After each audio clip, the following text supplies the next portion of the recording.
And the strength in which that hologram actually collapses into itself, into 3D matter, is found in marrying. You are very vulnerable when you sleep, or at least your mind is very, very vulnerable. You're very susceptible. You're very easily hypnotized just before you go to sleep. So I thought I would introduce a magnificent, fantastic, scintillating chapter from Feeling is the Secret by Neville Goddard. And I'll begin here. It is in sleep and in prayer, a state akin to sleep, that semi-lucid state, that drowsy heaviness, where you can really take advantage of your subconscious mind. That man enters the subconscious to make his impressions and receive his instruction.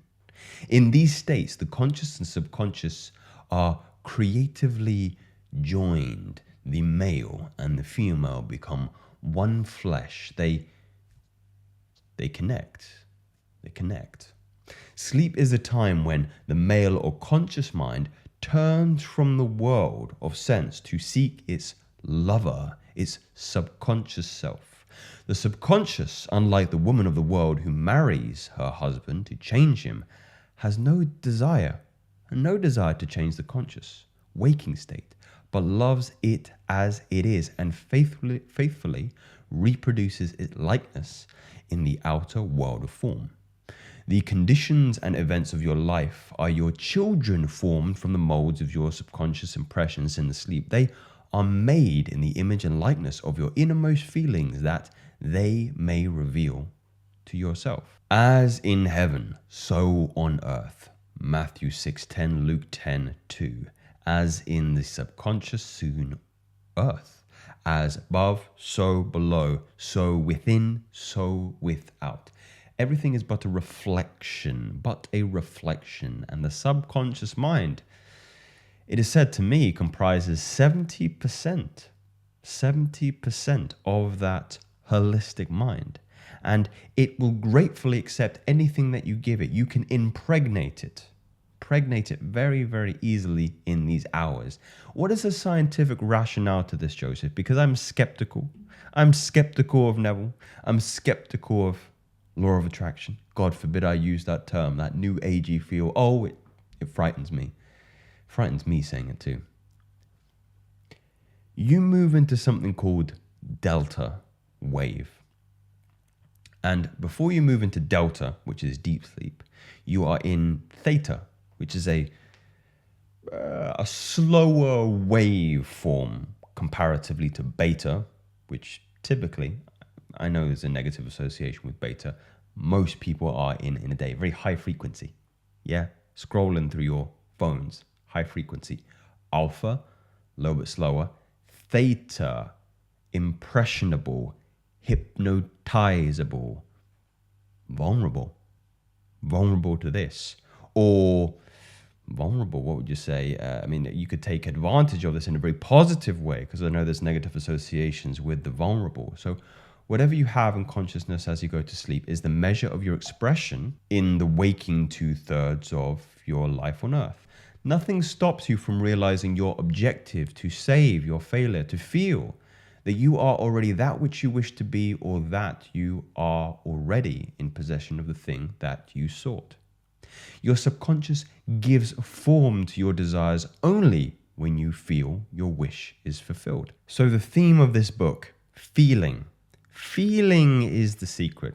Many people overanalyze, spend too much time and energy into replicating their perfect scene that suggests that they are the individual that they would like to embody, but it is more the contentness you feel about being the individual that you want to be. It is not a heightened emotion. It is a contentness. It is a deep gratitude, a deep contentment, a inner smile, not a hysterical bout of joy, a deep contentment for the life that you have, because that is how you would feel if you had everything that you want. You wouldn't be jumping up and down for joy like a schoolgirl on Christmas. You would just have this deep sense of fulfillment. That is the key. That is the key emotion that you need to be impressing upon your subconscious mind. It's very, very important. The unconsciousness of sleep is the normal state of the subconscious, because all things come from within yourself, and your conception of yourself determines that which comes. You should always feel the wish fulfilled before you drop off to sleep. You should always feel that you are the individual that you are before you go to sleep. You never draw out of the deep of yourself that which you want. You always draw that which you are already, and you are that which you feel yourself to be, as well as that you wish, or that which you feel as true of others. To be realized, then, the wish must be resolved in the feeling of being or having or witnessing the state sought. This is accomplished when assuming the feeling of the wish fulfilled. The feeling which comes in response to the question, how would I really feel?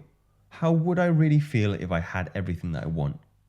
Is the feeling which should immobilize your attention and relax you into sleep. You must be in the consciousness of being or having that which you want to be or to have before you drift off to that illustrious delta wave deep REM sleep. Your mood prior to sleep defines your state of consciousness as you enter into the presence of your everlasting lover, the subconscious. I've read a very interesting book called Personal Magnetism. And in that book, it explains how thought forms and feelings are the male thought, feelings, female catalysts to reality creations. And they even start to create holograms. They start to create holograms in the matrix, in the 3D, in the Maya, in the illusion, in this physical reality. And the strength in which that hologram actually collapses into itself, into 3D matter, is found in marrying the mind and the feeling, the thought and the feeling. The feeling is really the energetic element behind it to allow those things to collapse into reality. So I cannot impress upon you to marry, make love to, impregnate that feeling of deep gratitude and contentment, that deep fulfilling energy, for it is the key to that which you desire. The trick is, can you keep that energy with you in all parts of the waking day? If you're very, very good at this, if you can take advantage of theta wave, that semi-lucid drowsiness, your body starts to get light and it might feel like you're going to start to project astrally. If you can take advantage of that and get to that state, a state akin to sleep, and rehearse that scene, but really, really feel that contentment, you will wake up next morning and you will feel amazing. You will jump out of bed. You won't even need an alarm. And that is how you know it's done. And the last thing you'll ever want to do again is rehearse stats again with the desire, because it's already happened. It's already happened. The person that you want isn't, the person who has the thing that you want isn't constantly fantasizing about having that thing because they already have it. I'm not fantasizing of having a phone because I've already got a phone. I'm grateful for it. I'm grateful for it. Yeah. I have a deep sense of fulfillment that I have this thing. That is how you need to carry yourself. Carry that feeling like a talisman against your heart, and that will collapse things into 3D. I would be very fascinated to hear your stories, your methods, your techniques for all the other brothers on how to keep that feeling, that talisman with you as you continue the day. I sometimes use personal mantras, which help condition the mind back into that emotional state, that heightened emotional state. Breathing has always been a conduit for me, feeling very, very good, and that gratitude and that sense of depth, because I feel physically, expanded. I feel whole when I have that prana in me. I feel fulfilled. I feel grateful. I feel alive.